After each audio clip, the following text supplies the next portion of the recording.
Засгийн газрын 100 хоног цуврал нэвтрүүлэг. Сайн бацхан үзэгчдээ та бүхэндээ засгийн газар 100 хоног нэвтрүүлгийн цуврал нэвтрүүлгийнхаа эхний дугаарыг хүргэж байна.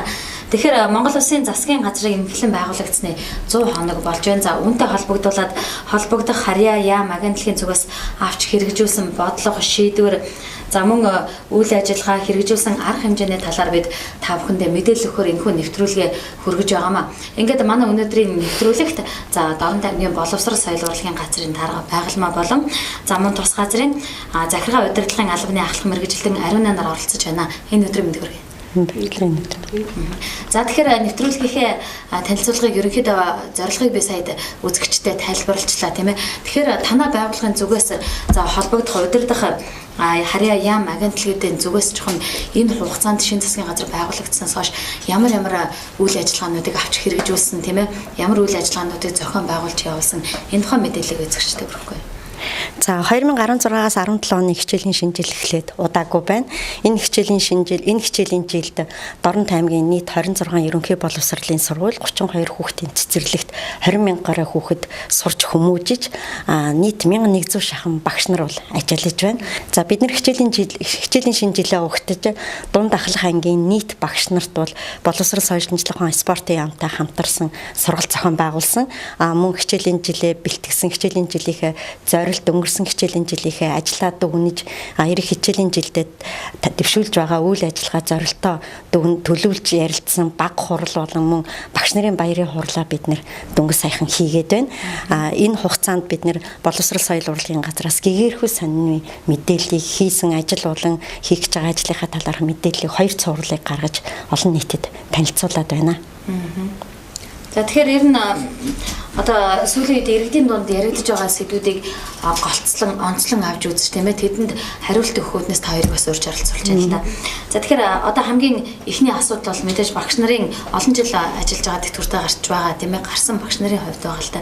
Тэгэхээр багш нарын нөгөө тэтгэвэр тэтгэмжийн асуудал төр нэлээдгүй бас маргаантай тийм үү бодлонтой буруу ойлгосон юм зүйлүүд байгаа шүү дээ тийм. Энэ тал дээр ямар тайлбар өгөх вэ?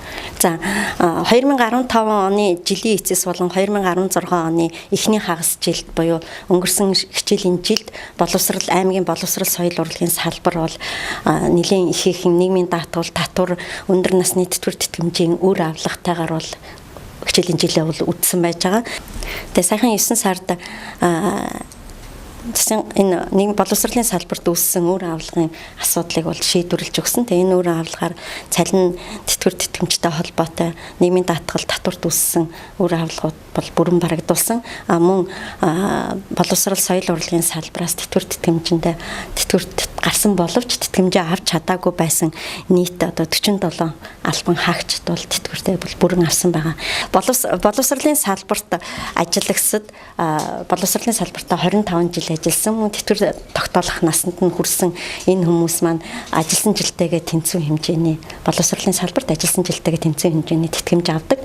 Тэгээ энэ тэтгэмжийнхээ дагуу саяын тодтголоор бол мөнгө авч чадаагүй байсан багш соёлын салбарын ажилтнууд бол тэтгэмжээ бол бүрэн авсан.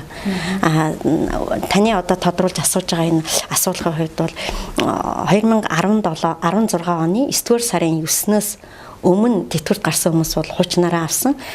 Тэр 9 сарын 9-өөс хойш шинээр тэтгэврт гарч байгаа хүмүүс бол 1-ээс 12 сарын цартаа тэнцэх хэмжээний тэтгэмж авахар тийм зохицуулт бол төр зохицуулт бол хийгдсэн байгаа. Гэхдээ одоо өнөөдрийн байдлаар бол боловсрол соёл урлагийн салбарт 9 сарын 9-өөс хойш өндөр насныхаа тэтгэврт гарах тийм хүсэлтээ өгсөн хүн бол байхгүй байгаа. Мөн боловсрол аймаг орон нутгийн зүгээс ч гэсэн одоо яг энэ он дуустал бол тэтгэвртэй гарахгүй байхыг бол бид нэр зөвлөж ажиллаж байгаа. 16 оны 7 сард 17 оныхоо төсвийн төслөө бол өгдөг байгаа эрх жилийнхээ. Энэ үед 17 он тэтгэврт гарахаар хүсэлтээ гаргасан багш соёлын салбарт ажиллаж байгаа энэ хүмүүс бол хүмүүсийн яг хүсэлт нь одоо энэ ажилласан жилээрээ авахаараар одоо төсвийн төсөлдөө бүрэн тусгагдаад явж байгаа. 17 оны 1 сарын 1-ээс эхлээд бол яг хуучин тэр ажилласан жилтэйгээ тэнцвэр хэмжээний тэтгэмжээ авах эрх нь бол буцаас сэргээгдэнэ. Тэгэхээр ер нь бол бүр тэгэж одоо олохоо болцсон биш юм байна. Биш төр хугацааны л зохицуултын тийм төсвийн хүндрэлтэй холбоотойгоор 17 оны шинэ оны төсөв батлагдтал зөвхөн 9 сарын 9-өөс хойш 12 сарын 31 дуусталтай энэ он дуустах хооронд тэтгэврт гарсан үнэхээр одоо гарах шаардлагатай тохиолдолд ийм зохицуулт төр зохицуулт хийгдэж байгаа. Тэгэхээр байгаль дараагаас үргэлжлүүлээд асуухад ер нь манай аймгийн хэмжээнд цэцэрлэгийн хүрэлцээ ер нь муу хэвээрээ байгаад шиг байна тийм ээ. Цэцэрлэгийн сургуулийн өмнөх боловсролд хамрагдаг хүүхдүүдийн тоо нэлээд өндөр байсан тэр хэвээрээ байгаад шүү. Энэ тал дээр ямар арга хэмжээ авч байна вэ? Сургуулийн өмнөх боловсролд хамрагдуул зохих хүүхдийн тоо болон яг сургууль цэцэрлэгийн дац бол хүүхдийн одоо сургуулийн өмнөх боловсролд хамрагдуул зохих хүүхдийн өсөлт нь одоо энэ цэцэрлэгийн багтаамж нэмэгдлийг бол гүйцэхгүй байна. Одоогор бол өнөөдрийн байдлаар одоо сургуулийн өмнөх боловсролд хамрагдж байгаа хүүхдийн статистик мэдээгээр урьдчилсан мэдээгээр бол аймгийн дундаж бол 83% байна. Улсын дундаж бол 85% байхаар бол төлөвлөж байгаа. Тэгэхээр цэцэрлэгийн хамран сургалтыг бол нэмэгдүүлэхийн тулд аймаг орон нутгийн зүгээс бол арга хэмжээнүүдийг авч ажиллаж байна. Үүний нэг нь одоо эрүүл мэндийн газрыг цэцэрлэг хэрлэн сумын 9-р цэцэрлэг болгон аймгийн засаг дарганы захирамж гарсан. Мөн цэцэрлэгийн өмнөх ашиглалтын өмнөх захиргааны даргыг бол засаг даргаар захирамжаар бас томилогдсон байгаа. Дөнгөж саяхан хуралдсан 9-р сард аймгийн иргэдийн төлөөлөгчдийн хурлаар тухайн барилгыг одоо цэцэрлэгийн зориулалтаар болгож засварлахад шаардлагатай байсан нийт 180 сая төгрөгийг бол аймаг орон нутгийн төсвөөс бол шийдэж өгсөн байгаа.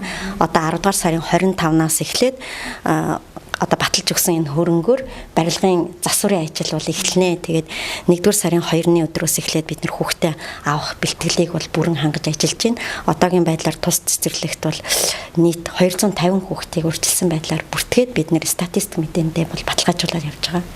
Мөн үүнтэй зэрэгцээд Японы засгийн газрын тусламжаар баригдаж байгаа 100 хүүхдийн цэцэрлэг хэрлэн сумын 4-р багт баригдаж байна. Барилгыг бол Аргун компани гүйцэтгэж байна. Тэгээд барилгын ажлын гүйцэтгэл бол өнөөдрийн байдлаар барилга урсгалын ажил бол 50% байна. Тэгээ мөн захиргааны ашиглалтын өмнөх захиргааны даргыг бол мөн засаг дарганы захирамжаар томилсон. Цэцэрлэгийн үйл ажиллагааг яг хугацаанд нь бэлэн эхлүүлэхийн тулд мөн тухайн цэцэрлэгт бол нийт 150 хүүхдийг огт цэцэрлэгт хамрагдаж байгаагүй нийт 150 хүүхдийг бас урьдчилсан байдлаар бид нэр бүртгэж аваад одоо аль биесны стандарт мэдээндээ бас статистик мэдээндээ бас бүртгэж аваад байна. Засгийн газрын 100 хоног цуврал нэвтрүүлэг.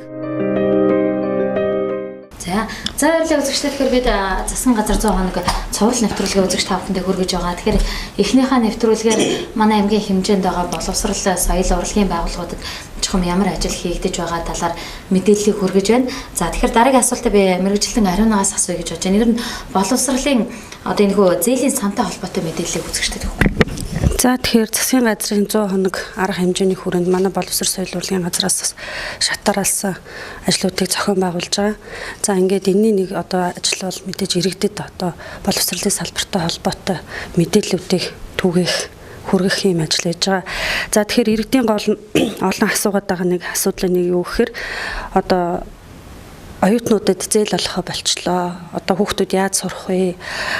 Сурах гээд байгаа мөртлөө төлбөрөө төлөх боломжгүй юм оюутнууд байгаа гэсэн юм асуудлууд иргэдээс ирж байгаа. Тэгэхээр боловсрол соёл шинжилгээ ухаан спортын яамны харьяа төрийн сангийн үйл ажиллагаа бол сургалтын төрийн сангийн үйл ажиллагаа бол боловсролын зээлийн сан болгон өөрчлөгдөж за үйл ажиллагаа нь өргөжж байгаа.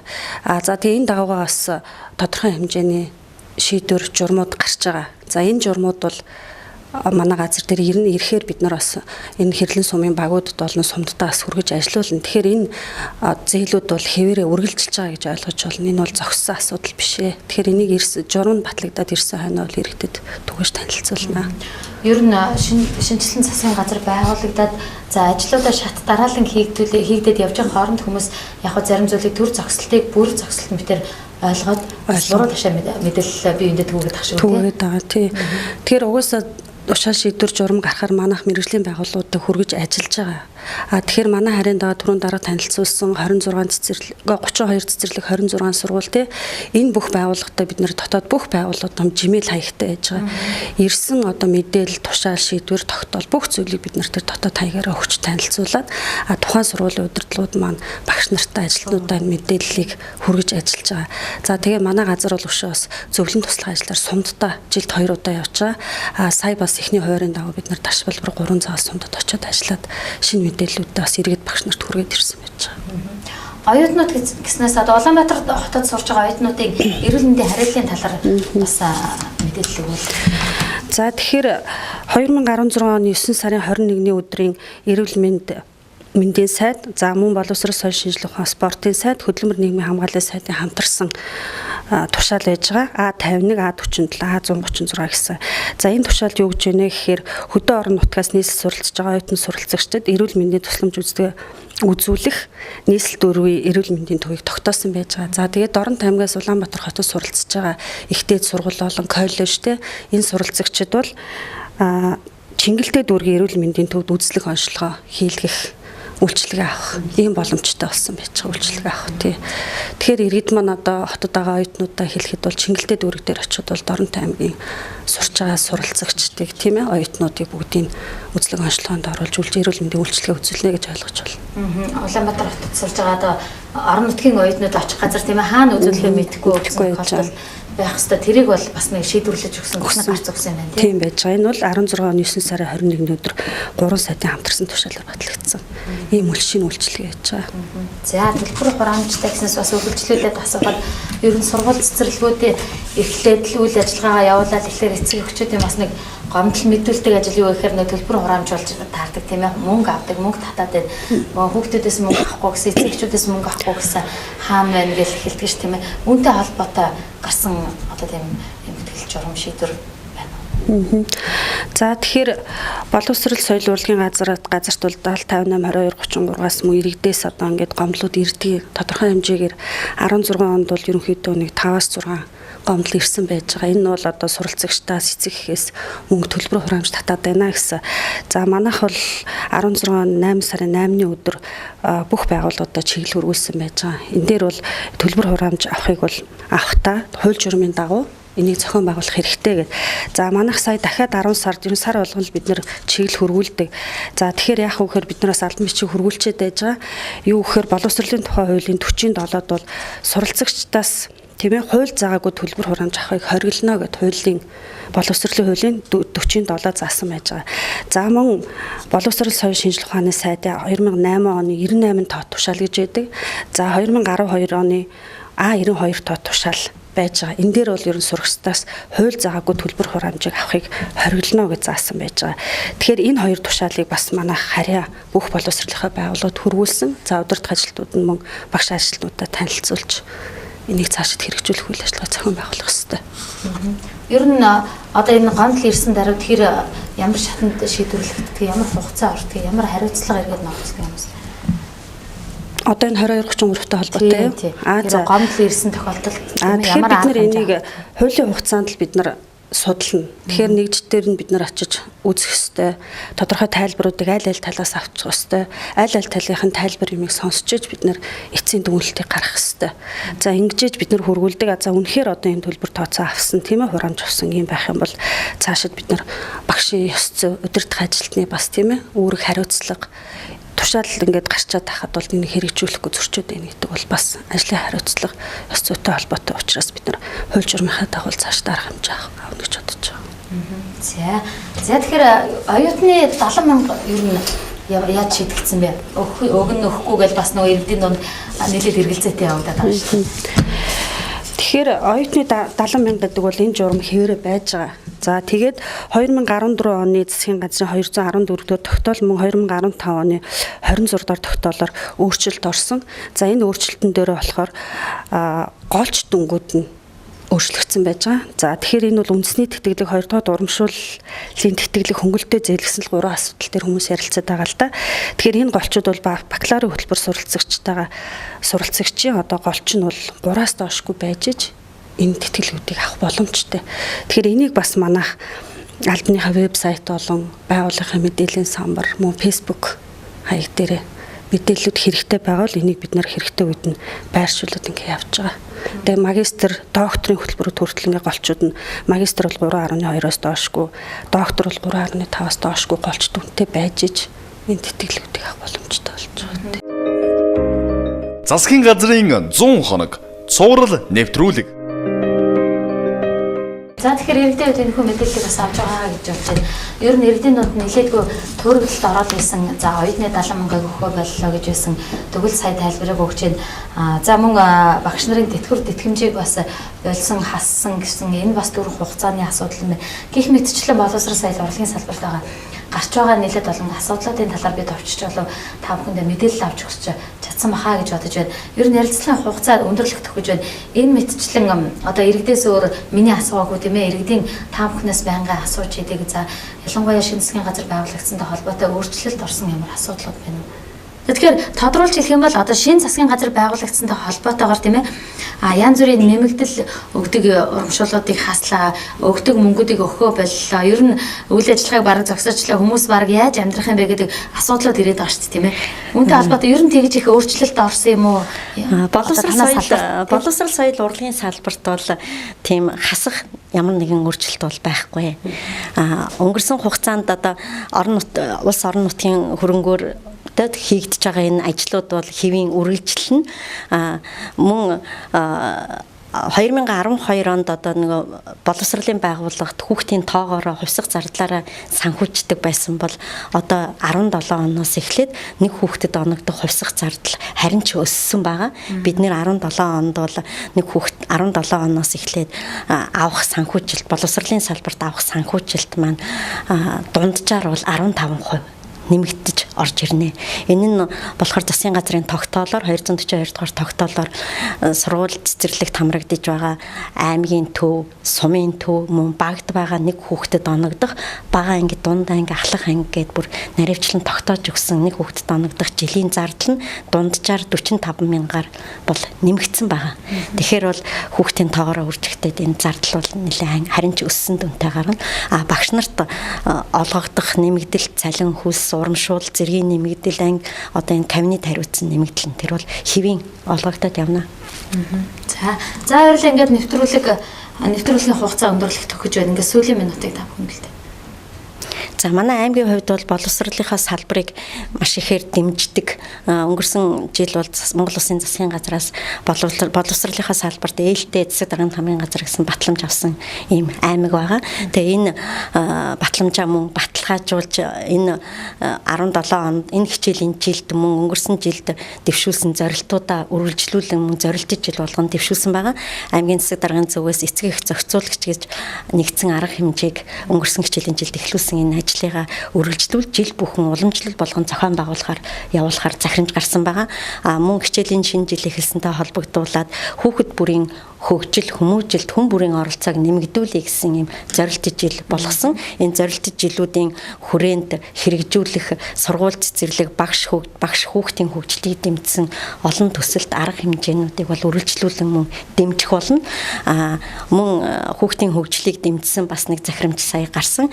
Тэр нь болохоор өнгөрсөн 16 онд мөн аймгийн засаг даргын нөөцийн сангаар хэрэгжсэн хэрлэнгийн барья уртын дууны төсөл хэрэгжсэн байгаа. Энэ төслийг хэдийгээр богино хугацаатай төсөл байсан боловч төсөл маань маш үр дүнтэй сайн төсөл болж хэрэгжсэн, үр дүн сайн үзүүлсэн учраас энэ ажлыг тогтвортой цааш нь үргэлжлүүлэхийн тулд шинэ хөгжил сургуулийн зохицолбор сургуулийн дэргэд хэрлэнгийн барья уртын дууны чуулгыг бол аймгийн засаг даргын захирамжаар байгуулсан байгаа. Тэгээ энэ 11 сард уртын дууны хэрлэнгийн барья уртын дууны чуулгын нийлт утгагүй бас болно.